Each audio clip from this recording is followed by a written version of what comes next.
কাশ্মীরের পেহেলগাঁওয়ে পর্যটকদের ওপর ভয়াবহ হামলার পর ভারত ও পাকিস্তানের মধ্যে নতুন করে উত্তেজনার সৃষ্টি হয়েছে। এমন অবস্থায় সামরিক শক্তিতে কার অবস্থান কোথায় সেটি এখন আলোচনার কেন্দ্রবিন্দু। সুইডিশ থিঙ্ক ট্যাঙ্ক SIPRI জানিয়েছে 2024 সালে ভারত প্রতিরক্ষা খাতে $86 বিলিয়ন খরচ করেছে, যেখানে পাকিস্তানের বাজেট মাত্র $10 বিলিয়ন, অর্থাৎ ভারতের খরচ 9 গুণ বেশি। অন্যদিকে গ্লোবাল ফায়ার পাওয়ার অনুযায়ী সামরিক শক্তিতে ভারত বিশ্বে চতুর্থ আর পাকিস্তান 12তম। ভারতের সক্রিয় সৈন্য সংখ্যা 14.5 লাখ, পাকিস্তানের 6.5। রিজার্ভ ফোর্স এবং আধা সামরিক বাহিনীতেও ভারত এগিয়ে রয়েছে। RICL TMX, যুগের পর যুগ স্থাপনা থাকে মজবুত। যদিও বেশিরভাগ ক্ষেত্রেই স্থলযুদ্ধে ভারত এগিয়ে, তবে সেলফ প্রোপেলড আর্টিলারি ও মোবাইল রকেট লঞ্চারের সংখ্যায় পাকিস্তান এগিয়ে।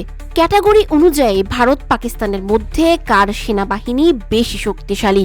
ট্যাঙ্ক ভারতের 4201, পাকিস্তানের 2627।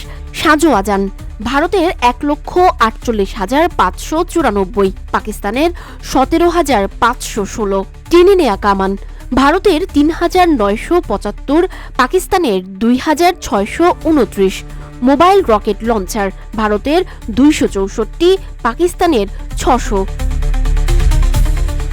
ভারতের নৌবাহিনীর হাতে রয়েছে 293টি যুদ্ধজাহাজ, যার মধ্যে 2টি বিমান বাহিনী রণতরী ও 18টি সাবমেরিন রয়েছে। পাকিস্তানের হাতে 121 যুদ্ধজাহাজ, তবে কোনো বিমান বাহিনী রণতরী নেই। ভারতের বিমান রয়েছে 2,229টি, পাকিস্তানের 1,399টি। যুদ্ধ বিমানের সংখ্যাতেও ভারত এগিয়ে, ভারতের 643টি, পাকিস্তানের 418টি। ভারতের ফ্রান্স থেকে আনা রাফাল এবং পুরনো মিরাজ 2000। পাকিস্তানের প্রধান যুদ্ধ বিমান হিসেবে রয়েছে F-16 ও চীনের JF-17 থান্ডার। SIPRI এর তথ্য অনুযায়ী পারমাণবিক ওয়ারহেডের দিক থেকে দুই দেশ প্রায় সমান। ভারত আনুমানিক 172টি, পাকিস্তান আনুমানিক 170টি। তবে ভারতের অগ্রাধিকার বেশি দূরপাল্লার ক্ষেপণাস্ত্রে, যেখানে পাকিস্তান মনোযোগ দিচ্ছে ভারতকে লক্ষ্য করার সক্ষমতায়। এক্ষেত্রে ভারতের রয়েছে অগ্নি 5 আন্তঃমহাদেশীয় ক্ষেপণাস্ত্র, ব্রহ্মোস সুপারসনিক ও হাইপারসনিক ক্ষেপণাস্ত্র। পাকিস্তানের সক্ষমতাও কম নয়, তাদের রয়েছে আবাবিল ও শাহিন 3 ক্ষেপণাস্ত্র, যা একাধিক পারমাণবিক ওয়ারহেড বহন করে বহু লক্ষ্য বস্তুকে আঘাত হানতে পারে। ড্রোনের দিক থেকে ভারত কিছুটা এগিয়ে। 2024 সালে 31টি প্রেডেটর ড্রোন কেনে ভারত। পাকিস্তানও চীন ও তুরস্ক থেকে উন্নত ড্রোন আমদানি করছে, যেমন শাহপার 3, বুরাক এবং উকাব।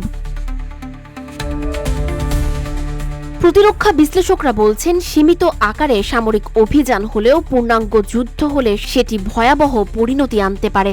ভারতের প্রযুক্তিগত অগ্রগতি সত্ত্বেও পাকিস্তানের পাল্টা জবাব দেওয়ার সক্ষমতা অস্বীকার করা যাবে না। সামরিক শক্তিতে ভারত অনেক দিক থেকে পাকিস্তানের চেয়ে এগিয়ে থাকলেও উভয় দেশের পরমাণু অস্ত্রধারী হওয়ার কারণে যে কোনো সামরিক সংঘর্ষ ভয়াবহ রূপ নিতে পারে। তাই রাজনৈতিক ও কূটনৈতিক সমাধানই এ অঞ্চলের জন্য সবচেয়ে নিরাপদ পথ বলে মনে করছেন বিশেষজ্ঞরা। সানজিদা আফরিন, সোনিয়া, রূপালী, বাংলাদেশ।